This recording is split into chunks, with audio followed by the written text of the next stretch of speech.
Meanwhile, U.S. President Joe Biden had a much-anticipated phone call with Chinese President Xi Jinping on Thursday. The phone call, which lasted more than 2 hours, is part of the President Biden administration's strategy to maintain and deepen lines of communication. According to a statement released by the White House, the two leaders discussed a range of issues important to the bilateral relationship and other regional and global issues, and tasked their teams to continue following up on the conversation. The statement also said Mr. Biden reiterated the U.S. policy on Taiwan and that it strongly opposes efforts to undermine peace and stability across the Taiwan Strait.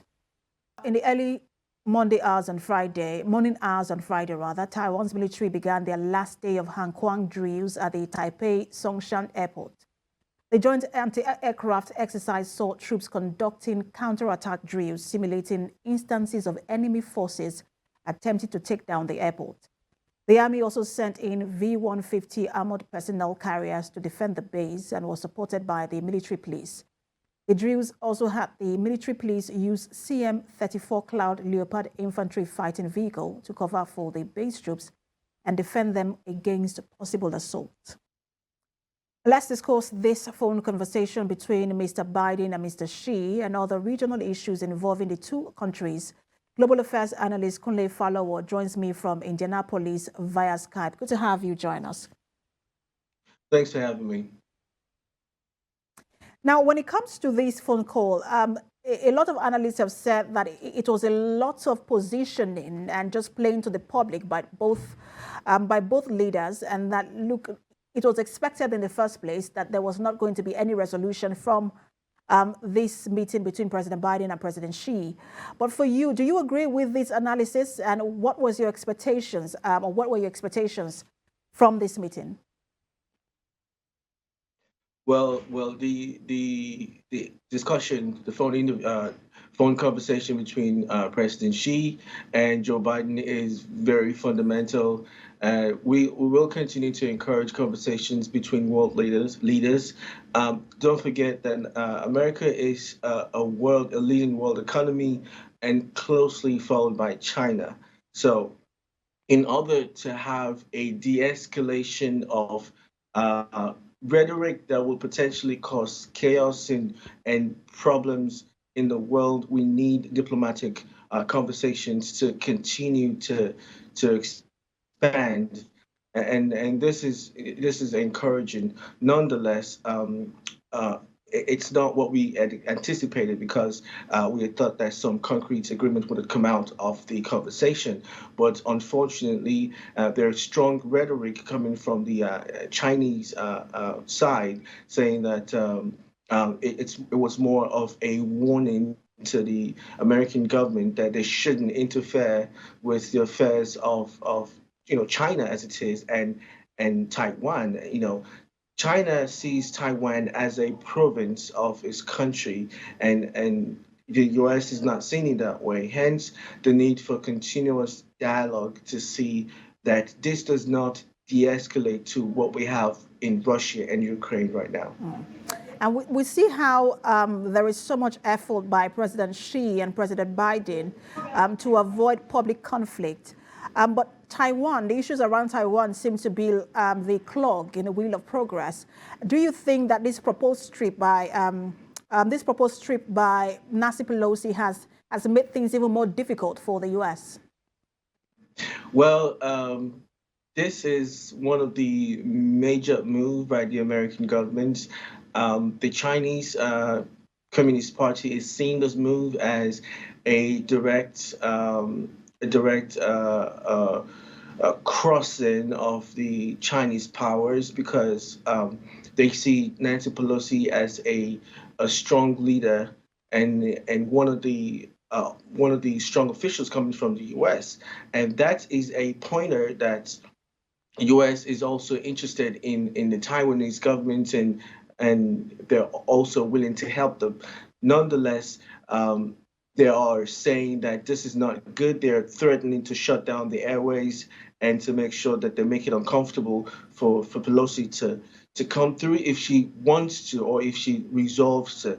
Now, we're not very sure if that visit or that trip is going to come to pass. But as it is, Chinese government are very, very furious that a top-ranking official, political official from United States is coming to Taiwan, and they see Taiwan as a province and not as an independently run democratic country.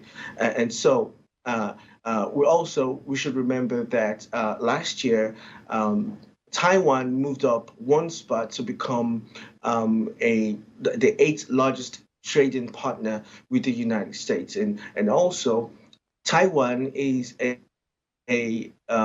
global one of the country that supplies America semiconductors that they use to produce cars and automobiles and all that stuff. So it is very important that the Taiwanese government continues to have relations with America, and this is not going down well for the Chinese government, and so there will be continuous. That is, that conversation not working anymore, or it's going all the way down. We will have a conflict, and this is not the time to have two world leaders or two world economy having a battle. It's not going to be something that's going to be great for the entire world. So we should be encouraging a dialogue and conversation between those two prominent leaders.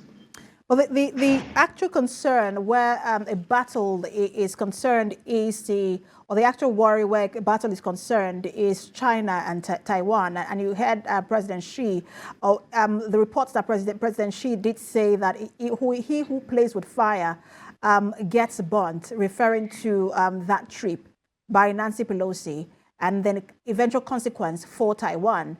And many have always feared that the Russian invasion of Ukraine may have emboldened China in terms of whether it will invade Taiwan. But do you see a potential standoff between Taiwan and China? First of all, Taiwan, as it is only recognized as a country by about 15 out of the 129 United Nations countries or Commonwealth countries. So they're not strong enough militarily to confront China. There are about 23 million people put together in Taiwan. It's an island. It's not much of a big of a country, but it's a very strategically positioned location for both China and in the South Asian part. Having said that, it's very fundamental that we continue to embrace dialogue and continue to encourage world leaders to talk to themselves. And having said that, if you look at the trajectory of playing with fire and the rhetoric coming from China,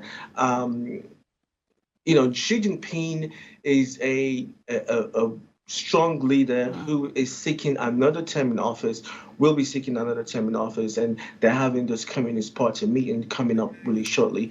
And so then you think that he's basically playing to the public, especially because analysts have said the economy is down in China and he's looking for a political win.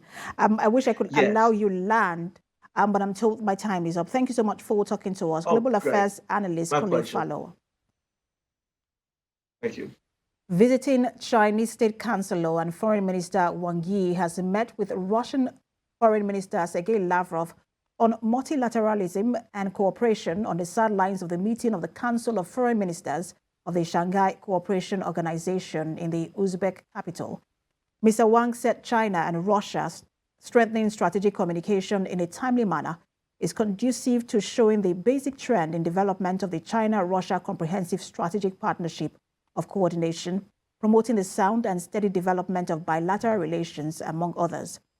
On his part, Mr. Lavrov hailed the friendship and strategic mutual trust between the two countries and said Russia is willing to maintain close high-level exchanges with China and promote practical cooperation in various fields. Let's turn to Pakistan, where floods caused by monsoon rains have killed at least 110 people and injured scores of others in the Balochistan province of that country. Rescuers and soldiers are using boats and helicopters to rescue people stranded in flooded villages in Las Bela, the district devastated by heavy rains since June, and other areas affected by the floods. Local authorities say more than 200 villagers in the area had been evacuated to safe places by Thursday. The Pakistani military has so far dispatched 2 helicopters to help with the rescue work in the flood-stricken villages. According to the Meteorological Authority, the rescue operation is facing formidable challenges as heavy rains continue to ravage many parts of Pakistan in the next few days. To health stories in the U.S., San Francisco officials have announced they are declaring a public health emergency over monkeypox that would go into effect from August the 1st. San Francisco's mayor, London Breed, tweeted about this, saying it would allow the city to dedicate resources to prevent the spread of the virus and accelerate the health department's emergency response. There is more in this report. The mayor's tweet included a link to a medium.com blog post that provided additional details regarding what the emergency declaration would mean for the health department's response to monkeypox. The blog post also noted that San Francisco would not be implementing behavior restrictions or other measures as was done in response to the COVID-19 pandemic. The declaration will also enable the city to expedite emergency planning and staffing, in addition to helping San Francisco get emergency funding from the state and federal government. On Wednesday, State Senator Scott Weiner called on San Francisco and California to declare a state of emergency over the spread of monkeypox. Breed, Weiner, and other city officials held a briefing early Thursday evening to give an update on the city's monkeypox response and to talk about the low supply of vaccines available, saying San Francisco needs 70,000 doses of the vaccines to keep up with the growing demand. We are here because we, as the City and County of San Francisco, officially are declaring a state of emergency for a public health crisis in San Francisco involving monkeypox. And more clearly, we want to make it known that San Francisco has one of the highest case rates already of monkeypox of any other major city in the country. We've had an overwhelming, urgent need of many folks from Westchester County and across the tri-state region trying to get a vaccine slot. So the demand for vaccination is very high, which is great because that means people want to protect themselves. And so we're looking to partner with our government entities to make sure that we keep getting the vaccine that everyone is looking to get so that we can all remain protected. While more monkeypox vaccines will be coming to the Bay Area from the federal government's allotment, the quantity will still not be enough to meet demand in the region. Nearly 800,000 doses of the monkeypox vaccine will soon be available for distribution, U.S. health regulators said on Wednesday. The announcement came amid growing criticism that authorities have been slow in deploying the vaccine, potentially missing the window to contain what could soon become an entrenched infectious disease. Mexico authorities say nearly 100 migrants traveling in a truck were found abandoned in that country 1 month after dozens of people died in similar conditions in the United States. The migrants were discovered on a highway in the eastern state of Veracruz. Authorities said the vehicle was headed for the U.S. border. Civil Protection Authorities said that 98 undocumented foreigners were found at the site, including several children. Around 100 more were believed to have fled, and witnesses told Mexican media. To Argentina, where thousands of people demonstrated in Buenos Aires demanding a universal salary in the crisis-ridden country. Protesters congregated outside the presidential palace where center-left President Alberto Fernández was meeting his economy minister, Silvina Batakis, as rumors abound that a cabinet reshuffle is in the works. Meanwhile, President Alberto Fernández has decided to unify all economic areas of his cabinet under Sergio Massa, the government announced, for better functioning, coordination, and management. Argentina is gripped by an economic crisis marked by soaring inflation and rapid currency devaluation. The economy, productive development, and agriculture, livestock, and fishery ministries will be absorbed under one role. Radical leftist groups close to the Frente de Tow's ruling coalition have for weeks been demanding a universal living wage. They are angry at the government for the deteriorating social conditions faced by ordinary Argentinians. Protesters want a minimum living wage worth 67,000 pesos, around $490 at the official exchange rate, which amounts to the cost of 2 basic food baskets for the country's lowest earners.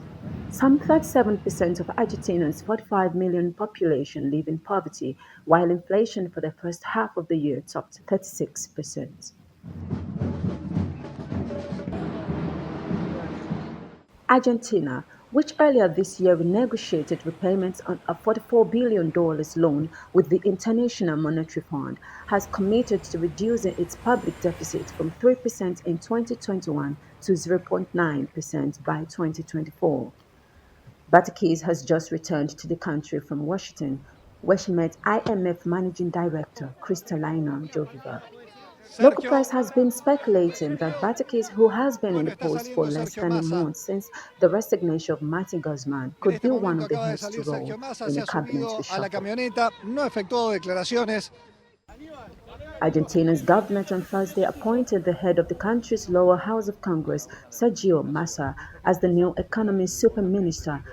Massa's appointment brings together 3 ministries under his supervision: economy, development, and agriculture. In the Dominican Republic, a protest by medical unions along Mexico Avenue as they marched towards the National Palace ended in confrontations with a police blockade. Police argue that a blockade was set up and the protesters impeded because the protest organizers had said the protest would go down Francia Avenue instead, making their march down Mexico Avenue illegal. Union organizers, on the other hand, have accused the police of disproportionate reaction and insist that they were in the right. Protesters are denouncing the government over alleged plans to privatize healthcare.